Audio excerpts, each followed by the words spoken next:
So there shouldn't be a two-state solution because there shouldn't be an Israel. So right now, the two-state idea is a shield against annexation. I was reading your book, Decolonizing Palestine, and you were arguing for a single state, single democratic, like a state both for the people of, both for Jews and Palestine, and you were questioning this idea of two-state solution. Can you tell us a bit, like a bit about this idea that there is actually one state that needs to be there for both Palestinians and for Jews? Well, first of all, I'm part of a Palestinian-led group that's called the One Democratic State Campaign. Yeah. And we've developed over the years a 10-point political program. You can look at our website. Yeah. It's called onestatecampaign.org. And you'll see under the manifesto link, there's a 10-point program that we have. So first of all, the idea is Zionism is settler colonialism. So there shouldn't be a two-state solution because there shouldn't be an Israel. Okay. I mean, Israel is a settler colonial product. Yeah. It has no justification. Yeah. There's no right to have an Israel. It's a settler state that should end. Okay. Now, what even the Palestinians agree on is that Zionism should end. Zionism should end. Israel should not exist as a state. Yeah. But they know that the Jews are going to stay here. Yeah. There's almost no Palestinians that I know of that would say the Jews should be expelled. Okay. I mean, there might be one or two people, but you don't hear that. If I have understood the point, you said that there are no Palestinian that you know who would say that expelled the Jews. Exactly. Wow. No. Okay. I don't know that. There might be, I'm sure, here and there. Exceptions are somebody, but basically, I believe, the Palestinians are here. I interact with them all the time. They all say Jews should stay here, but as equal citizens. Okay. So the whole idea of an anti-colonial movement, what the Palestinians have in mind, is that Palestine becomes Palestine again. It's liberated. Okay. There is no more Israel, but that Jews and Palestinians together everybody living in this country has equal citizenship, equal rights. There's one government, there's one parliament, everybody has equal rights. And so you have a civil state here in which the Palestinian refugees can come home and get properties back and compensation and so on. But basically, it's one state. Now, there's a whole issue that's still being resolved. Would it be a Palestinian state and Jews would then be Palestinian citizens? Or would it be a civil state? Yeah.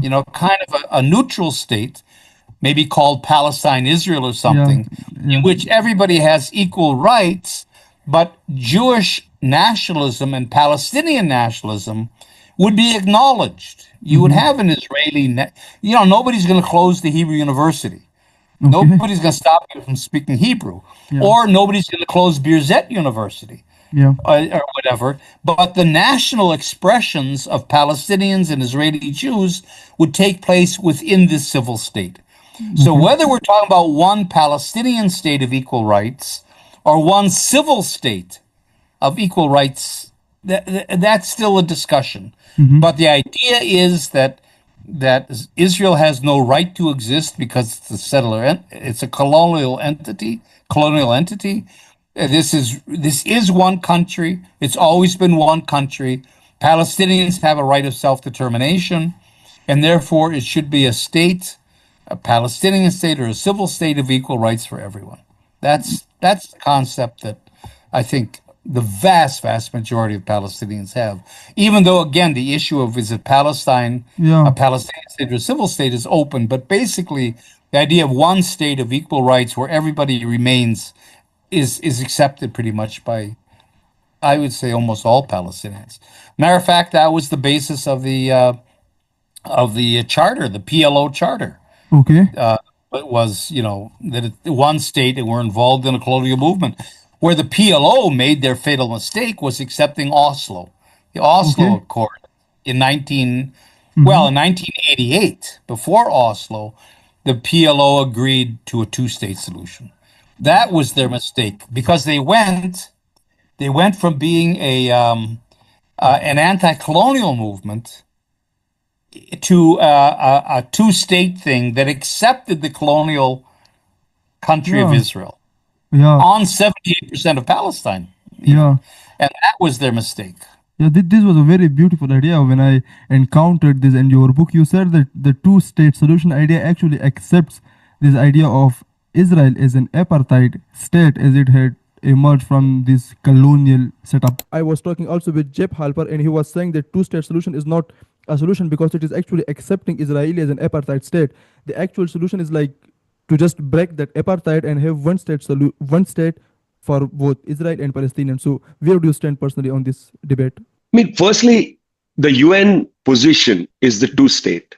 And I think a two state is very important right now to protect the West Bank, East Jerusalem, and Gaza from being annexed by Israel. Okay. Because right now, the only one state that is realistic is a one state annexed by Israel. Yes. So right now, the two state idea is a shield against annexation. Now, that's the political position for right now.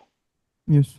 It's like me saying right now, we should just recognize our borders. Yes. Yeah. That doesn't mean it's a permanent situation. It's just that let's stop the situation of war. Let's stop Israel from trying to annex the West Bank. Because if you deny the two-state solution idea, then the settlements in the West Bank become legal. Okay. Then the apartheid wall becomes legal. The wall around West Bank. Then the checkpoint system, everything becomes legal. The only thing that makes all of these things illegal, especially the settlements, is the two-state solution. So you can't throw away the two-state solution right now. The Palestinian political position is too weak to say, let's have a one state. See, the Palestinian demographic situation is okay because they'll be like a 50-50 population. In fact, there may be even more Palestinian population than Israelis demographically. But demography is not politics. We know that. We know that. Yeah, it's dumb to think of demography as politics. Yeah, I mean, in a country like Pakistan, Punjabis, I think, are a demographic minority. I'm not sure. I haven't looked it up in a long time.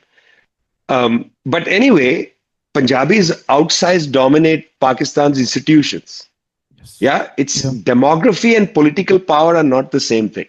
You can have much more politics. So it's a mistake today to throw out the two-state solution. It's a shield. Now, in the future, what will happen, we don't know. But first, the Palestinians have to strengthen their political power. There can be nothing inside Palestine, Israel, unless the Palestinians rebuild and strengthen their political power, which is now very weak. Yeah, so that's what I would say. I don't want to, let's not get into an idealistic debate about what's better. You know, what's better for the Palestinians? We don't know. What's better for Pakistan? What's better for India? We have lots of our own problems to deal with. Definitely. We have our own issues to deal with. I mean, India and Pakistan just had a 3-day air war, which was crazy. Over what? Pahalgam. We don't even know what happened there. When is this going to end? I mean, we have our own problems. We shouldn't be lecturing them how they should do their thing. But what I do know is that I would not dismiss the two-state solution today. Definitely. It's a big mistake politically.